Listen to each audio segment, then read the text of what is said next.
బొగ్గుగని కార్మిక సంఘ రాష్ట్ర ప్రభుత్వం మీద సంచలన ఆరోపణలు చేసింది. కాంగ్రెస్ ప్రభుత్వం సింగరేణిని ఏటీఎంలా వాడుకుంటోందని, కొత్త నిబంధనల పేరుతో భారీ దోపిడీకి తెరలేపిందని ఆరోపించారు. ఈ వ్యవహారం మీద సిబిఐ విచారణ జరిపించాలని డిమాండ్ చేస్తూ పెద్దపల్లి జిల్లా గోదావరిఖని సింగరేణి జీఎం కార్యాలయం ఎదుట ధర్నా చేపట్టారు. టీబీజీకేఎస్ అధ్యక్షుడు మిర్యాల రాజిరెడ్డి అధ్యక్షతన జరిగిన ఈ నిరసన కార్యక్రమంలో మాజీ MLA Korukanti Chander, RG1 area నాయకులు పాల్గొన్నారు. ప్రభుత్వం నుంచి సింగరేణికి రావాల్సిన 50,000 కోట్ల బకాయిలను వెంటనే చెల్లించాలని డిమాండ్ చేశారు.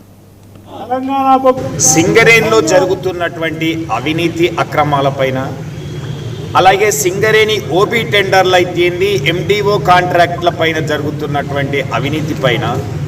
బీఆర్ఎస్ ప్రభుత్వం అయితేంది, తెలంగాణ బొగ్గని కార్మిక సంఘం స్పందిస్తూ వీటిపైన సిబిఐ విచారణ జరిపించాలి, లేదంటే సుప్రీంకోర్టు సిట్టింగ్ జడ్జి చేత విచారణ జరిపించాలని మా యొక్క నాయకులు కేటీ రామారావు గారు అయితేంది, హరీష్ రావు గారు అయితేంది, మా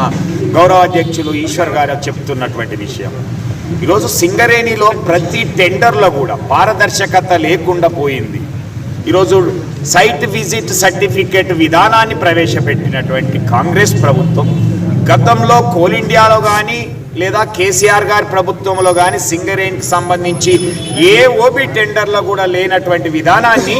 ఈ కాంగ్రెస్ ప్రభుత్వం వచ్చిన తర్వాత 2024లో ప్రవేశపెట్టడం వల్ల SRPOC అయితేంది, KKOC అయితేంది, గోదావరిఖని OC2 అయితేంది, VK కోల్ మైన్ కొత్తగూడెం అయితేంది, దీంతో పాటుగా నైనీలో MDO కాంట్రాక్ట్ పెట్టినటువంటి నైనీ బ్లాక్లో అయితేంది, రేపు రాబోయేటువంటి PKOC మనుగూరులో అయితేంది, ఈ విధానాన్ని ప్రవేశపెట్టడం వల్ల సింగరేణిలో జరుగుతున్నటువంటి అవినీతి అక్రమాలపైన,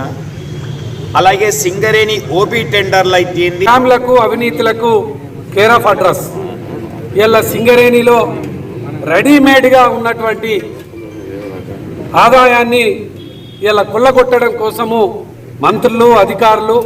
అందరూ కూడా కుమ్ముక్కు అయిపోయి ఇలా సింగరేణి కార్మికుల కష్టాన్ని చెమటతో ఇలా ఈ దేశానికి వెలుగనిస్తున్నటువంటి కార్మికుల కష్టాన్ని ఇలా దోచుకుంటున్నది ఈ యొక్క సింగరేణి నాయకత్వం, సింగరేణి ప్రభుత్వం. ఇలా ఇక్కడ ఉన్నటువంటి కాంగ్రెస్ ప్రభుత్వం మంత్రులు యథేచ్ఛగా ఈ యొక్క దోపిడికి శ్రీకారం చుట్టి సైట్ విజిట్ పేరిట కాంట్రాక్టర్లను ఇలా వాళ్ళకు సంబంధించినటువంటి కాంట్రాక్టర్లకు ఓ దిక్కు బట్టి విక్రమార్క, ఓ దిక్కు వెంకటరెడ్డి, ఈ విధంగా ఎవరికి వారు దోచుకునేటువంటి విధంగా ఒక కుట్రలకు తెరలేనటువంటి సందర్భంలో ఇలా ఈ యొక్క సింగరేణి ఆదాయ వనరులుగా కాకుండా ఉద్యోగ వనరులుగా కేసీఆర్ గారు తెలంగాణకు కొంగు బంగారమైనటువంటి సింగరేణిని కాపాడుకునేటువంటి రీతిలో 10 ఏళ్ల పాటు కార్మికులకు లాభాలను అధికంగా ఇచ్చినటువంటి సందర్భాలను గుర్తు చేసుకుంటూ వారసత్వ ఉద్యోగాలను ఇవ్వడంతో పాటు ప్రతి ఒక్క సంక్షేమ పథకాలను కార్మికులకు అందించాలనేటువంటి గొప్ప లక్ష్యంతో ఉన్నటువంటి ఈ యొక్క సింగరేణి ఈరోజు అవినీతితో ఇలా